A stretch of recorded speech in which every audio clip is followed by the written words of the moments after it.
Sir, ಕಥೆಯಲ್ಲಿ ಮುಂದಕ್ಕೆ ಹೋಗಿದ್ದೀರಾ. ಎಷ್ಟು ಮುಂದಕ್ಕೆ? ತುಂಬಾ ಮುಂದಕ್ಕೆ ಹೋಗ್ಬಿಟ್ಟಿದ್ದೀರಾ.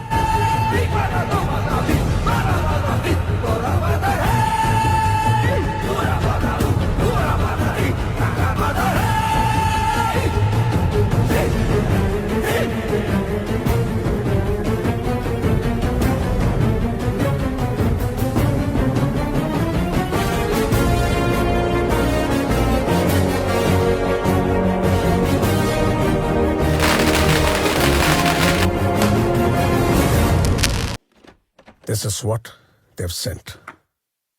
ಆ ಸೀಲ್ ತಡೆದ್ರೆ ಏನಾಗುತ್ತೆ ಅಂತ ಗೊತ್ತು ತಾನೆ?